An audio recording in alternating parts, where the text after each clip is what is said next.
آج کے پروگرام میں ہم ایک تو بات کریں گے سندھ پولیس کے سربراہ کے پراسرار سرگرمیوں کے حوالے سے کہ آخر ان کا مستقبل کیا ہونے جا رہا ہے۔ پروگرام میں ہم ایسٹ زون کے D I G doctor Farrukh Lanjar کے عجیب و غریب فیصلوں پر بھی بات کریں گے کہ کسی تھانے کے لیے تو ان کا جو ہے وہ فارمولہ کچھ اور ہے اور کسی تھانے کے لیے فارمولہ کچھ اور۔ امتیازی سلوکوں کا سلسلہ شروع ہو چکا ہے، ایس ایچ اوز کی پوسٹنگ بھی ہو رہی ہے اور ایس ایچ اوز کی معطلی کا سلسلہ بھی جاری ہے۔ ہم پروگرام میں خود شارع فیصل تھانے کے S H O inspector Iftikhar Arain کی معطلی کی اندرونی کہانی بھی بیان کریں گے کہ ان کی معطلی سے کس کو فائدہ ہوا اور کس کو نقصان ہوا، اور ان کی اس معطلی میں خود انویسٹمنٹ کے خواہش مند پولیس افسروں کے لیے کس قسم کا پیغام ہے۔ میں ہوں حنیف دوامی اور آپ لوگ دیکھ رہے ہیں پروگرام دا عوامی شو۔ سندھ پولیس کے سربراہ جو ہے وہ کبھی تو ان پر قسمت کی دیوی اور دیوتا دونوں کے دونوں بیک وقت مہربان ہوا کرتے تھے، لیکن اب ان کی حالت جو ہے وہ ڈوبتے کو تنکے کا سہارا والی ہو چکی ہے۔ ان کے دن گنے جا چکے ہیں، 2 مرتبہ اسلام آباد کی یاترا کر چکے ہیں، لیکن صدر مملکت سے ان کی کوششوں کے باوجود ملاقات نہ ہو سکی۔ ابھی جو ہے ایک فیک، ایک جعلی جو ہے وہ رپورٹ جو ہے وہ سوشل میڈیا پر گردش کر رہی ہے، خود آئی جی سے متعلق کہ سندھ حکومت کی جانب سے 5 افسروں کے نام بھجوائے جا چکے ہیں۔ یہ رپورٹ تو جعلی ہے، لیکن ایک اور رپورٹ جو ہے، ایک اور رپورٹ سے متعلق جو سمری ہے وہ کہیں پر جو ہے وہ تیار کی جا چکی ہے، جس میں خود جاوید عالم اوڈو کا نام ہے، جس میں خود آزاد خان کا نام ہے، جس میں خود شرجیل کھرل کا نام ہے۔ یہ 3 نام جو ہے سندھ حکومت کی جانب سے جو ہے ان قریب کسی بھی وقت جو ہے بن لفافے میں جو ہے وہ سیکٹری اسٹیٹ ڈاکٹر انعام اللہ داریجو کو پرائم منسٹر سیکریٹریٹ کو بھجوائے جانے کی تیاریاں ہو رہی ہے، جس کا علم خود سندھ پولیس کے آئی جی کو بھی ہے اور خود سندھ کے وزیر اعلیٰ سید مراد علی شاہ کو بھی ہے۔ یہی وجہ ہے کہ مراد علی شاہ نے ہی جو ہے وہ اپنے اس لاڈلے پیادے کو بچانے کے لیے جو ہے وہ انہیں پیش کی، نہ صرف اطلاع دی بلکہ ان کی اور صدر مملکت میں ملاقات کروانے کا بھی اہتمام کیا۔ 17 جولائی جمعرات والے روز جو ہے باقاعدہ اے ڈی سی 2 پریزیڈنٹ سے ان کی بات ہو چکی تھی، ٹائم سیٹ ہو چکا تھا، لیکن اس کے باوجود ملاقات نہ ہو سکی۔ دوبارہ گئے تو ملاقات نہ ہو سکی، دوبارہ گئے ملاقات نہ ہو سکی۔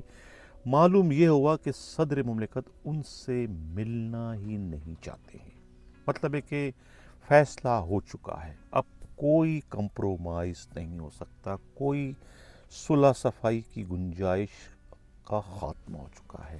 اب کہا یہ جا رہا ہے نا کہ ڈوبتے کو تنکے کا سہارا، وہ بار بار جو ہے ان تمام گھروں پر چکر لگا رہے ہیں جن گھروں سے جو ہے ان کا یہ مسئلہ حل ہو سکتا ہے، جہاں سے ان کی یہ مراد پوری ہو سکتی ہے۔ یہاں تک کہ علی حسن بروہی سے بھی کہتے ہیں کہ رابطہ ہو چکا ہے ان کے بھانجے کے ذریعے جو کہ پولیس کانسٹیبل ہے۔ اسی طریقے سے خود علی حسن زرداری سے بھی رابطہ ہو چکا ہے۔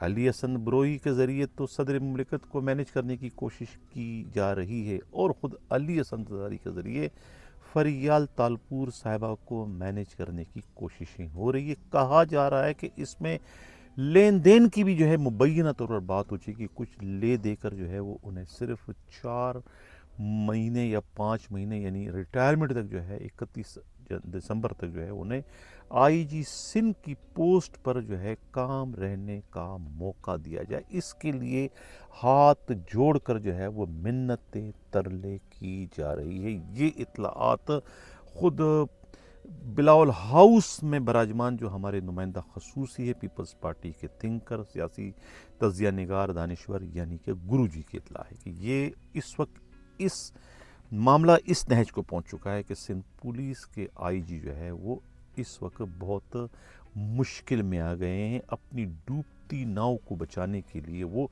کسی بھی حد تک جو ہے وہ جانے سے اس وقت گریز کرتے ہوئے ہمیں دکھائی نہیں دے رہے، لیکن میں نے پھر کہا نا کہ تیر کمان سے اس وقت نکل چکا ہے، کسی بھی وقت جو ہے وہ ان کی تبدیلی کا نوٹیفیکیشن جاری ہو سکتا ہے۔ یہ جو میں نے نام بتائے 3 گریڈ 21 کے جو افسران ہیں، خود جو ہے جاوید عالم اوڈو، اور خود جو ہے آزاد خان تنولی، اور تیسرے جو ہے خود شرجیل کریم جو ہے کرل، ان کے نام جو ہے بند لفافے میں جو ہے بھجوا دیے جائیں گے. کسی کو کانوں کان اس کی خبر نہیں ہوگی، لیکن جس کا تبادلہ ہونے جا رہا ہے انہیں اس کی پیشگی اطلاع مل چکی ہے. اب دیکھنا یہ کہ وہ اپنے اس مقصد میں کامیاب ہوتے ہیں، خود کو جو ہے تا ریٹائرمنٹ جو ہے وہ سندھ پولیس کے آئی جی کے حیثیت سے برقرار میں کامیاب ہوتے ہیں، یا کہ وہ بھی خاک و خاشاک کا حصہ بن کر یہاں سے ادھر ادھر ہو جائیں گے. جس طریقے سے ماضی میں خود مشتاق مہر جو ہے وہ ایسے اجڑے کے ریٹائرمنٹ کے بعد ہی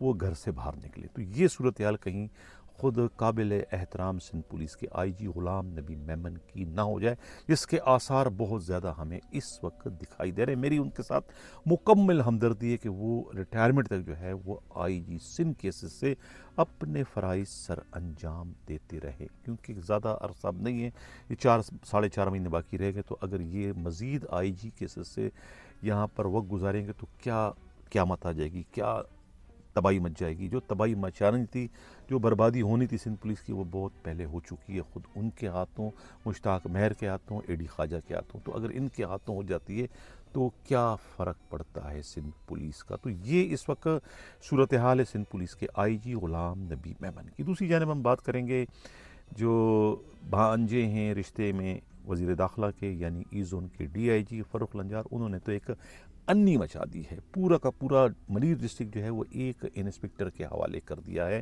S H O steel town Aslam Billu کے، جو کہ ان کے منہ بولے بیٹے بتائے جاتے ہیں. حیدرآباد سانگڑ سے 11 سال تک وہاں پر ان کے جو ہے وہ کماؤ پوت رہے، اے ٹی ایم کارڈ رہے، اور اب یہ پورا کا پورا جو ہے ملیر جیسا حساس ڈسٹرکٹ ان کے حوالے کر دیا، اس انسپکٹر کے حوالے جو ایک تھانے کا نظام چلانے کے بھی اہل نہیں ہے. یعنی اسٹیل ٹاؤن تھانے کے ایس ایچ او کیا لگے، وہاں پر جو ہے وہ ایک لا اینڈ آرڈر کی سچویشن کھڑی ہو گئی.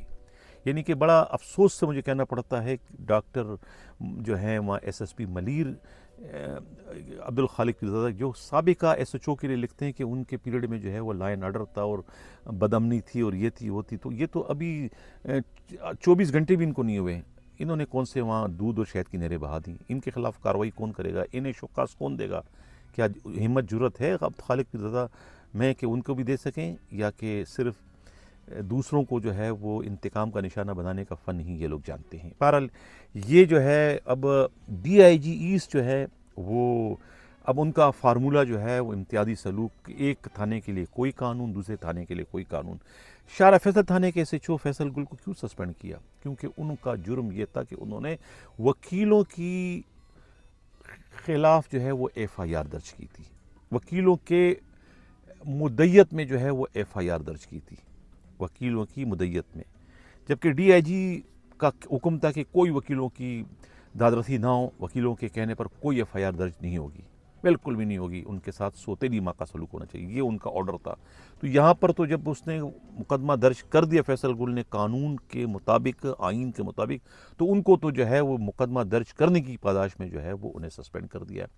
اب جب خود ان کے اپنے لاڈلے، ان کے اپنے منہ بولے بیٹے اسٹیل ٹاؤن تھانے کے S H O inspector Aslam Billu کے تھانے پر جب وکیلوں نے حملہ کر دیا اور تھانے کے اندر اس فریادی کو مار مار کے لہو لہان کر دیا جو خود اس وکیل کے خلاف فریادی بن کے گئے تھے، وہاں تو اسلم بلو کی جو ہے وہ دال نہیں گلی، وہاں تو خود کانپ رہے تھے، گھبرا رہے تھے، ان کی تو اپنی پینٹ ڈھیلی گیلی ہو رہی تھی. وہاں پر تو انہوں نے جو ہے وہ حملہ آور وکیلوں کا ہاتھ توڑنے کے بجائے، ان کا منہ توڑنے کے بجائے، ان کا ہاتھ روکنے کے بجائے ان کو تپکیاں دیتے رہے، اور ان کے لیے خود ہتھیار بن کر اس فریادی کے خلاف مقدمہ درج کر کے ان کو پابند سلاسل سے رد کیا. وہاں پر تو جو ہے وہ واہ واہ کرتے رہے، وہاں ڈی آئی جی کا قانون کچھ اور تھا، یہاں کچھ قانون، اور بعد میں جو ہے بحالت مجبوری وکیلوں کے خلاف بھی جو ہے وہ مقدمہ درج کر کے ٹوکے ہوئے کو چاٹنا پڑا. تو یہ صورتحال ہے اس وقت ایسٹ زون کے اس نوزائیدہ ڈی آئی جی ڈاکٹر فاروق لنجار کی، جو کہ بھانجے ہیں ضیاء لنجار کے، اس لیے وہ کسی کو خاطر بھی نہیں لاتے، نہ آئی جی کو، نہ کوتوالے شہر کو.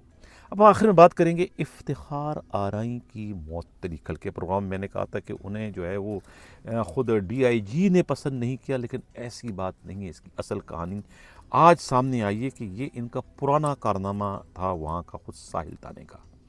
تو ساحل تھانے کے اس پرانے کارنامے نے ان کا پیچھا کیا، تعاقب کیا، اور یہاں آ کر انہیں سزا ان کو دلوا دی، یعنی معطلی کی شکل میں. اگر یہی معطلی 2 دن پہلے ہوتی تو کم از کم مبینہ طور پر 30-40 لاکھ روپے کے جھٹکے سے بچ جاتے. ذرائع کا کہنا ہے کہ یہ جو پوسٹنگ ان کو دی گئی تھی شارع تھانے کی، کوئی اللہ واسطے نہیں دی گئی تھی. یہ جو پوسٹنگ ہے اس میں 2 بڑوں کی جو ہے باقاعدہ مشاورت تھی.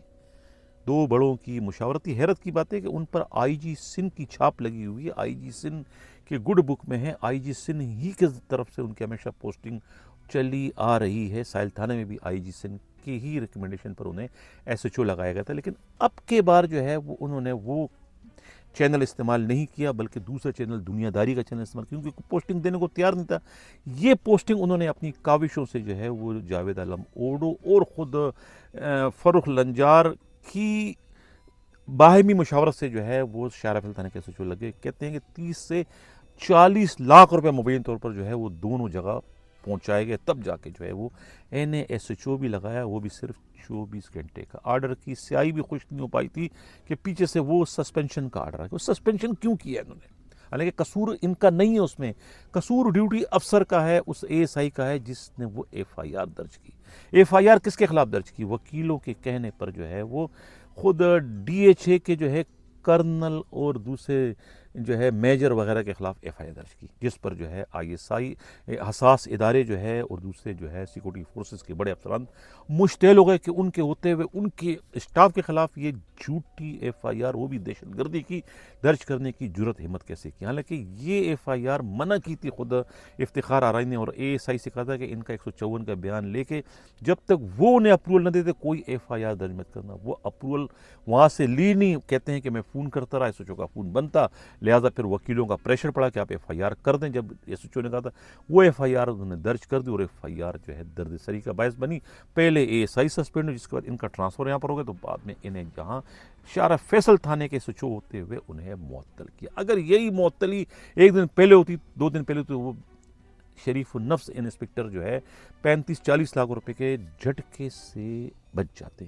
35-40 لاکھ روپے اتنی آسانی سے نہیں کمائے جاتے. آج کل پولیس میں بڑی مندی کا رجحان ہے، بڑی مشکل سے اتنے پیسے کمائے جاتے ہیں، لیکن یہ مفت میں پیسے چلے گئے. جن بڑے پیٹوں میں چلے گئے وہاں سے اب یہ ریکوری کسی کا باپ بھی نہیں کر سکتا. چلے گئے. یہ خسارے کی سرمایہ کاری ہوئی. اب واللہ عالم اس کی تصدیق کرتے ہیں یا نہیں کرتے ہیں، یا مفت ان کی پوسٹنگ. لیکن ہمارے ذرائع کہتے ہیں کہ نہیں، یہ پوسٹنگ جو ہے کم از کم ایسٹ زون میں تو ہے، فری میں کسی کا باپ بھی جو ہے وہ ایس ایچ او تو کجا ہیڈ مورر بھی نہیں، کوئی چوکی انچارج بھی نہیں، کوئی سپاہی کی پوسٹنگ بھی جو ہے وہاں پر جو ہے روکڑے کے بغیر ممکن ہی نہیں ہے. بھول جائیں کہ ایسا کبھی ہو سکتا ہے. ایسٹ زون کو جو ہے انہوں نے ایک الگ ریاست بنا دی. وہ ڈی آئی جی کا دعویٰ ہے کہ ایسٹ زون میں کوئی پرندہ بھی پر ان کی مرضی کے بغیر نہیں مار سکتا. یہاں جو بھی ایس ایچ او آئے گا، جو بھی ہیڈ مورر آئے گا، جو بھی ڈی ایس پی آئے گا، یہاں تک کہ جو بھی ایس ایس پی یہاں پر آئے گا، وہ خود ڈی آئی جی ایسٹ کی مرضی کے بغیر نہیں آ سکتا ہے. چاہے آئی جی کوشش کر کے دیکھ لیں، چاہے ایڈیشنل آئی جی کوشش کر کے دیکھ لیں، چاہے سی ایم کوشش کر کے دیکھ لیں، ان کی مرضی کے بغیر یہاں پر کوئی نہ آ سکتا ہے نہ کوئی جا سکتا ہے. یہ احساس پہلے کبھی جو ہے ایس ایس یو کے ڈی آئی جی مقصود میمن کو حاصل تھا، لیکن اب ان پر بھی جو ہے یہ ماں بدولت فروخ لنجار جو ہے وہ سبقت لے جانے میں کامیاب ہو گئے. ناظرین، یہ تھا آج کا پروگرام. کیسا لگا؟ اپنا فیڈ بیک ضرور دیجیے گا. اسی کے ساتھ کہہ جاتا ہوں اللہ حافظ.